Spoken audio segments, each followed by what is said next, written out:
misión como testigo y transmisor necesario, acudimos a una cita con Pedro J. Plaza y Paco Otero en el estudio Made Sarasola, situado en la Plaza Baja.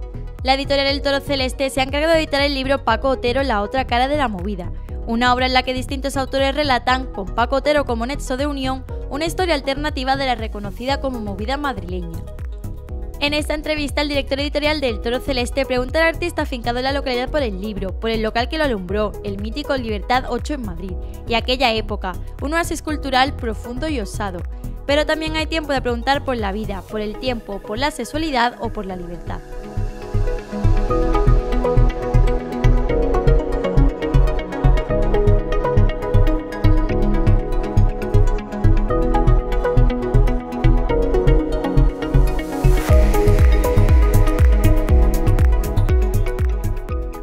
Hola laurinos y laurinas, hoy estamos aquí en Made Sarasola, en la Plaza Baja, y estamos aquí con Paco Otero, que acaba de publicar Paco Otero, la otra cara de la movida, en la colección de ensayo La Zambrana de la editorial El Toro Celeste.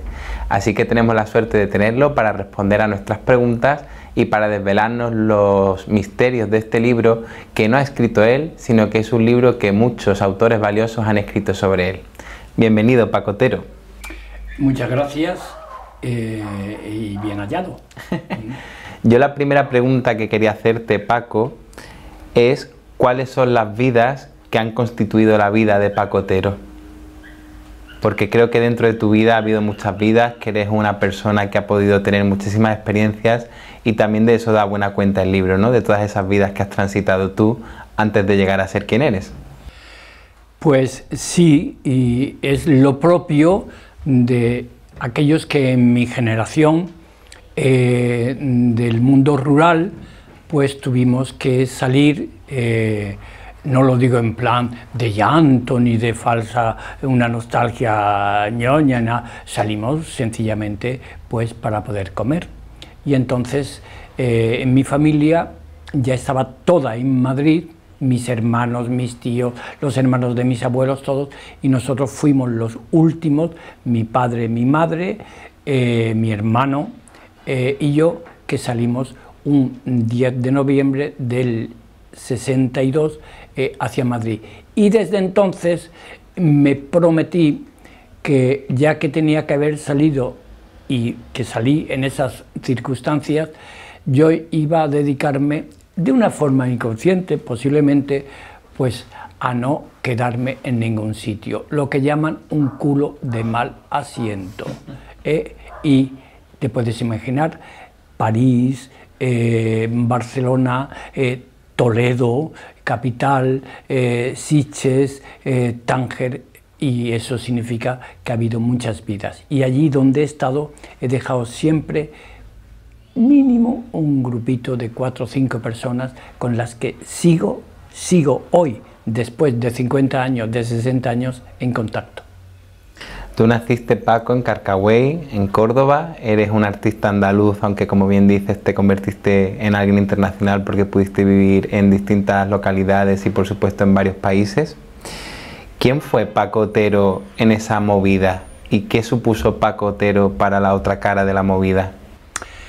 Según se reconoce por estos, he tenido la suerte de que podían ser más, porque hay muchísimos, pues que esa forma mía de entender la vida, de moverme, de no tener apego, nada más a lo imprescindible, pues provocó que una vez que salí del mundo de la joyería, pues siempre con estudios, lo mismo que la joyería la estudié también arte dramático y me llevó pues a una época, la conocida de la transición, y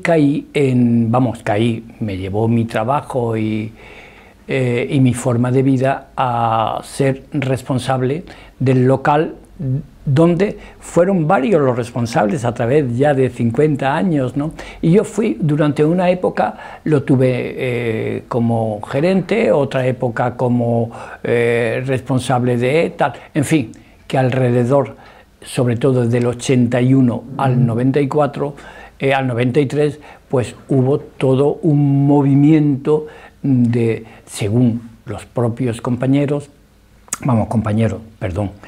los propios escritores, pues donde pues sabía, pues llegaba, por ejemplo, por dar nombres conocidos, no por darme importancia, llegaba a Almudena Grande y cantaba La Bien Pagá, mi amiga Mónica Ozamis pues le cantaba Rocío, a Carmen Romero le cantaba Es mi hombre, y a fulanito otro, y, o sea, yo estaba en la barra, estaba en las mesas, y los jueves, de una manera oficial, por llamarlo de alguna manera, pues junto a otros eventos, que yo montaba por allí, entrevistas a Ramón Irigoyen, a Fanny Rubio en el escenario, en recitales de Pilar Bardén, de Montserrat Carulla, de Juan Matute, pues los jueves ya me puse al frente, dicen que como maestro de ceremonias, pues de un cabaret donde resultó ser bastante transgresor, y donde allí no nos callábamos nada. Este enclave del que tú hablas, Paco, en concreto es Libertad 8, que se sitúa en Madrid y que está en Chueca antes de que Chueca fuera lo que hoy conocemos, ¿no? Exactamente. Cuando yo en el libro intervengo solamente en una entrevista que hice a unos músicos que pasaron por Libertad 8, una pareja, un marroquí, Tarit Bansi y Julia, y en esa entrevista cojo un fragmento que es lo que aparece mío, lo único en el libro, donde relato una noche en Libertad 8, ¿no? Y entonces pues éramos Chueca. Yo empiezo esa entrevista diciendo cuando Chueca era de todos y para todos, no cuando ha sido monopolizada por un grupo. ¿Qué supone para ti, Paco, la publicación de este libro? Porque como bien comentamos antes, al final es un libro coral, escrito por distintos autores, algunos de la talla de Juan Cruz, de Alfonso Carnicero, de tantos otros, ¿no? Y no es un libro en el que simplemente comparezcan grandes voces, sino que además esas grandes voces recuerdan otros grandes nombres, como tú has citado a Almudena Grandes, pero también a Julio Llamazares, a Ángel González y a tantos poetas y artistas de la época que pasaron por allí. ¿Qué supone para ti ver a través de tu vida personal reflejada un trozo de la historia de España? Porque yo creo que al final lo interesante es eso, ¿no? Que una vida particular como es la tuya refleja un pedazo de nuestra historia, y un pedazo que o bien es desconocido o bien ha sido mal interpretado desde el siglo XXI incluso. No ha sido muy divulgado, y entonces es curioso porque uno de los eventos eran unas entrevistas como las que tú y yo tenemos ahora mismo aquí, donde en el altillo, en el escenario de Libertad 8, pues lo inauguré entrevistando a Fanny Rubio. Después siguieron el director de cine Miguel Litín, Pepe Esteban, Almudena Grandes, en fin, Luis Antonio de Villena, Vicente Molina Foyt. Y entonces, precisamente, todo esto, pues yo lo pedí de que se hiciera sin prensa, sin radio y sin televisión, es decir, unas entrevistas que se quedaban en el tiempo. Solamente tengo unas cuantas fotografías. Quiero decir con esto que fue una época donde importó mucho el encuentro, la palabra, y no estábamos tan pendientes de ponerle un sello ni de popularidad, ni de alta cultura, ni nada, que es lo que pues un poco se denuncia de otra gente que no salían a ningún sitio, sino llevaban un equipo de fotógrafos y levantando acta notarial de todo el movimiento y las televisiones y tal. Me negué. Hay dos momentos en los que me llamaron de la producción, y estoy muy agradecido, de Rafael Acarrat, para ir al programa suyo, y yo le dije, pero yo no tengo nada que hacer en tu programa, no me entiendas mal, por favor, a la persona que me lo comunicaba, no a Rafaela normalmente, a sus productores. Después hubo otro momento en el... Precisamente el poeta Antonio Hernández, que ha estado muy detrás del premio precisamente de poesía Antonio Gala, pues Antonio Hernández, un gran amigo, y una noche con Javier Riollo se presentan en el café y me dicen: Paco, queremos que las entrevistas del programa que dirige Raúl del Pozo sobre Lola Flores, las Lolas, queremos que la entrevista las hagas tú. Y dije: yo os lo agradezco, sabéis que por vosotros lo que me pidáis, pero yo no quiero nada de televisión. Pero además tengo la suerte de que sé que Lola va a decir que no.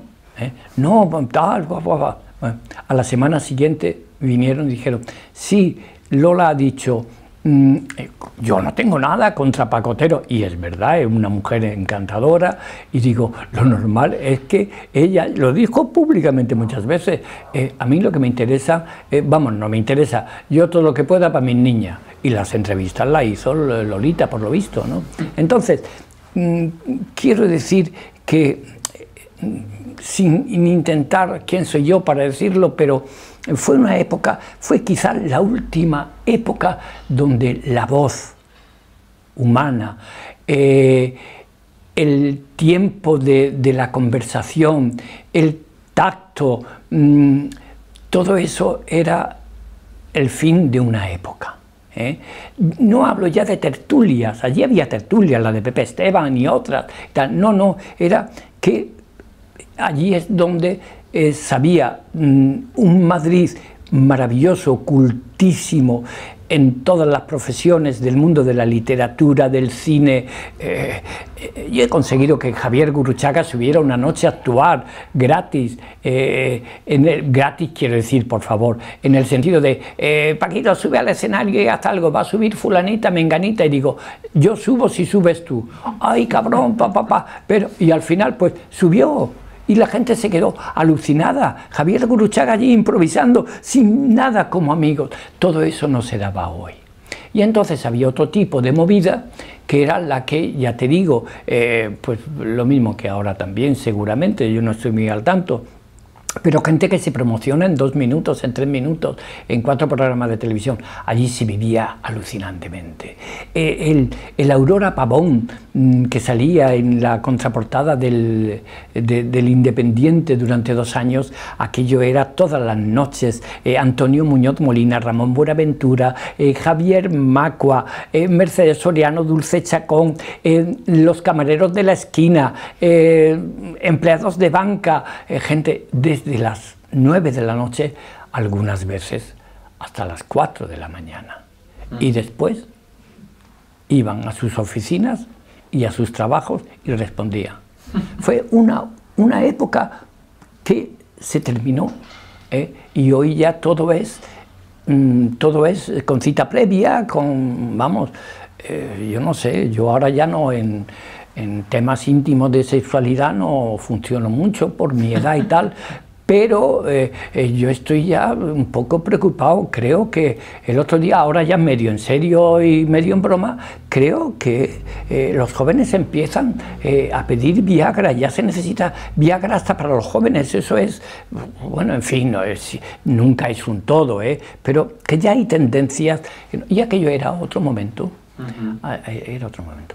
Uno de los hechos que más sorprende a varios de los autores que comparecen en el libro es que cuando estabas en lo más alto a nivel profesional, es decir, cuando más reconocido estabas siendo tu cabaret literario, cuando de más festivales te estaban llamando, cuando Libertad 8 era ya una luz en medio de la noche madrileña, tú decides echar el cierre e irte de repente a Tánger, ¿no? Una venganza. Una venganza, ¿por qué? ¿Qué es lo que te esperaba en Tánger y qué es lo que estabas dejando tú aquí en España? Pues me voy al principio de la entrevista y no es un sentimentalismo para llorar, no, en absoluto, pero yo lloré abrazado a mi casa el día que tuve que salir de Córdoba. Lloré. Subí arriba ya estaban todos los vecinos en la calle llorando, despidiendo a los carolinos. Subí arriba con mis 12 años, mi pantalón corto todavía, me abracé a unas vigas y dije, mi casa. Inconscientemente dije, yo iré siempre donde me parezca más oportuno, que tengo libertad y puedo ser yo. Quizá eso fue siempre una venganza. Cuando estaba en lo más alto de la joyería, con un sueldazo alucinante de directivo, con 27 años, ganando un dineral en aquella época, en la joyería, en el despacho, pero bueno, tú estás loco, me querían llevar a un psiquiátrico, la familia y tal.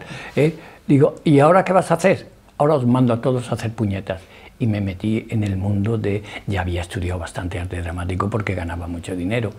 Yo estuve trabajando con William Layton, tengo el gusto de asistir a las clases de José Carlos Plaza, de José Pedro Carrión, de William Layton, de Arnold Taramborelli, en Barcelona con Ana Ricci, con Pilar Francés, con Jesús Aladrén, y se cobraba bastante las clases, las podía pagar con el dinero este. Y entonces ya hubo un momento a los 28 años que dije, adiós muy buena, ¿tú estás loco? Vale, lo mismo que cuando me fui a París, lo mismo, y volví al mismo despacho, pero me fui a París, ¿por qué? Pues justo en este mes son 50 años que se celebró en París un festival contra la represión cultural en España, año 1974. Yo en aquel momento era un protegido de Isabel Álvarez de Toledo, lo dice en el libro, en fin, y al ir con ella a este festival, pues ella me presentó a Fernando Arrabal, me presentó a Rafael Alberti, a María Teresa León, etcétera y tal. Entonces yo en París, ¿por qué me fui a París? Pues me fui a París porque estaba perseguido. ¡Ay, los grises! Sí, aparte de los grises, el entorno, una parte del entorno familiar, una parte del entorno de amistades, una parte de los partidos con los que, muy de izquierda, o la URT y tal, con los que colaboraba porque decían que yo era anarquista y que, en fin, que me autoexilié por cuestiones políticas y sexuales.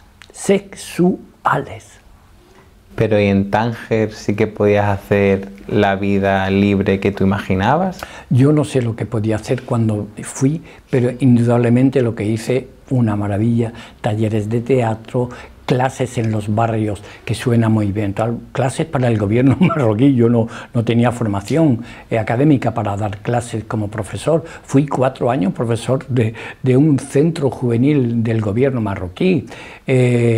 Tuve la suerte de colaborar con el Cervantes 8 años como instalador de arte y aprendí muchísimo con todos los pintores que pasaban. Tuve hasta nómina como responsable de la sala de exposiciones. Eso lo digo porque hay alguna capulla o algún capullo que a lo mejor, ¡ay, tú no! Aquí está la nómina, señores, y la tengo guardada. En fin, y entonces Tánger, yo no sabía lo que iba, pero indudablemente lo que encontré fue una maravilla, 10 años, aparte de que allí adopté a mi hijo, y entonces otra de las grandes cosas secretas que he tenido en mi vida. Paco, y después de Córdoba, de Madrid, de Barcelona, de París, de Tánger, ¿cómo acabas tú aquí en Alhaurín el Grande, en nuestro pueblo? Pues porque cuando miré el plano, vi que me informé, tenía que salir de Priego porque allí no había, bueno, una serie de circunstancias laborales para mi hijo, etcétera, para mí. Y entonces una cosa muy sencilla, miré, me informé y yo caí en Alhaurín el Grande porque tenía 21 autobuses en ese momento diarios con Málaga, y eso me permitía, porque yo soy un hombre un poquito interesado en la lectura, y yo sin una biblioteca no sé vivir, ¿no? Y sin un acto cultural, y no por postureo, ¿no? Y entonces nada más instalarme aquí, pues yo iba casi todas las semanas, todo lo que se hacía en Málaga, antes de la pandemia yo iba por allí. Y entonces vine porque había 21 autobuses diarios con Málaga capital. Yo no conocía aquí a nadie, pero ¿tú no tienes familia? Digo, no, aparte de eso, indudablemente si hubiera habido familia, yo no me instalo donde haya familia. Vamos. Paco, ¿y tú cuando recorres toda esta época, cuando recorres todos estos pedazos de tu vida que todos los autores han querido reflejar en este libro, qué conclusiones sacas? ¿Ha merecido la pena el esfuerzo, el sacrificio para conseguir esa libertad, para crear un mundo mejor, para hacer reír a la gente? Sacrificio ninguno, esfuerzo mucho. Y creo que he antepuesto, esto queda muy, como aparentemente muy profundo, no sé si incluso algunas veces sí sé lo que digo, pero me ha importado siempre más el hacer que el ser. Y entonces, no, llegué a París y estuve desde metido hasta las cejas con la CNT, donde me encontré con personajes maravillosos, de la CNT exiliados, estuve con el mundo, todo el mundo de la oposición, en fin, y después algún devaneo, que el que quiera lo puede ver en el libro, pues en las noches de París.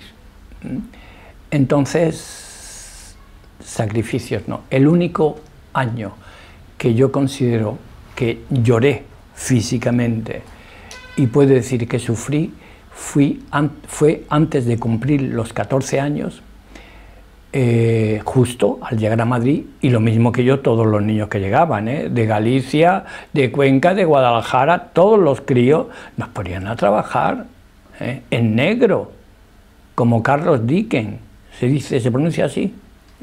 Charles Dickens. Charles Dickens. Es que ahora ya no le cambiamos los nombres a la gente. Bueno, pues entonces fue el único año en el que hubo algún momento que lloré y sufrí. Y después, cuando ya ves la película y tal, entonces justo el mismo día que cumplía los 14 años, que ya podía trabajar oficialmente y cotizar, yo cotizo desde el primer día que cumplí los 14 años, y entré en el sitio más maravilloso, que era el taller de joyería, donde aprendí un poquito de joyería, como una FP ahora, y además cobrando, pero es que allí me encontré, allí descubrí, pues,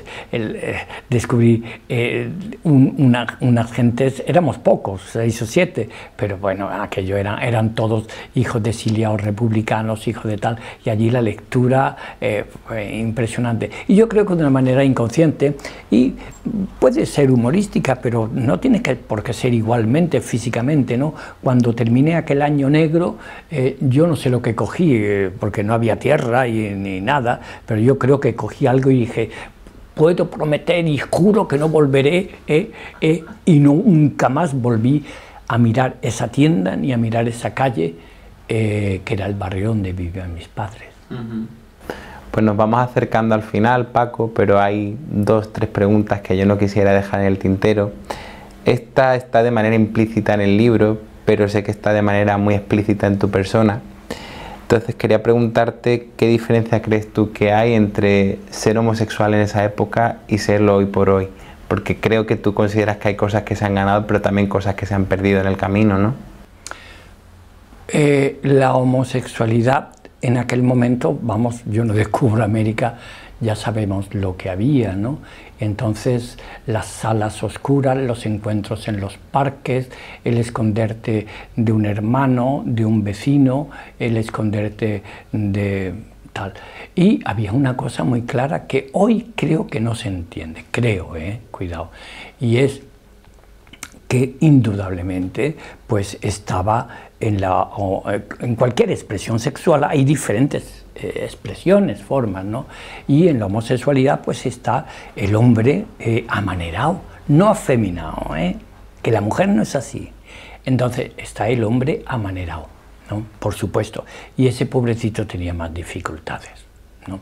Y después el resto, pues yo he hecho siempre una anécdota últimamente en la que decía, mira, los maricones en España nos hemos casado de toda la vida, lo que pasa es que teníamos que casar con mujeres y por la iglesia, ¿no? Ya está. Y entonces hoy, por ejemplo, pues todo es para debatir, cuidado, no es una crítica por criticar, vamos a debatir, ¿no?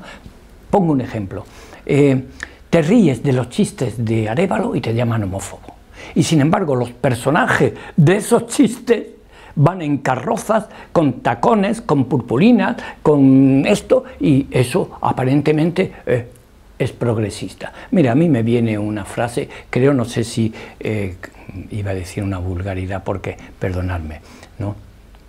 Pues por supuesto que todos conocemos a Lorca, pero lo iba a decir en plan irónico. Lorca, en su oda a Walt Whitman, pues tiene un par de versos donde mariquitas de todo el mundo, asesinos de paloma, esclavos de la mujer, perras de sus tocadores, ¿no? Lorca, y yo no soy, perdonadme el atrevimiento, ni filólogo, ni experto, ni nada, pero Lorca, junto a su poesía, que tiene una dimensión universal, tenía una profundidad de contestación y de revolución alucinante. Cuando Lorca escribe, es preciso romperlo todo para que los dogmas se purifiquen y las normas tengan nuevo temblor. ¿Qué pensamos? ¿Que a Lorca lo mataron solamente por homosexual? No, es que Lorca era lo más, no sé cómo llamarlo, lo más avanzado, lo que pudo ser el sueño republicano, estaba en Lorca.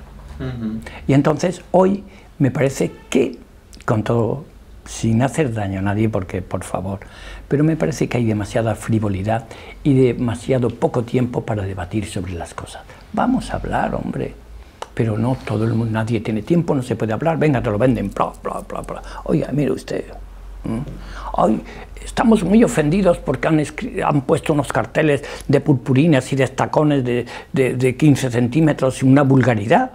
Digo, pero hijo mío, es que eso se lo habéis puesto en bandeja durante 20 años. Entonces, vamos a ver, el propio Cerólogo, cuando yo hablaba con él y decía, mira, no estoy de acuerdo con esto, y dice, tienes razón Paco, pero es el camino, en fin, a debatir. Y hay gente dispuesta a debatir, muy valiente y muy interesante, pero la más peligrosa es la frívola. Pues te lanzo mi última pregunta, Paco, y ya con eso nos despedimos, no sin dar las gracias a la Radio Televisión de Alhaurín el Grande, que nos acoge hoy y siempre nos acompaña, y por supuesto no sin dar las gracias a Made Sarasola, que nos ha cedido el espacio y que os espera aquí en la Plaza Baja para todo lo que necesitéis.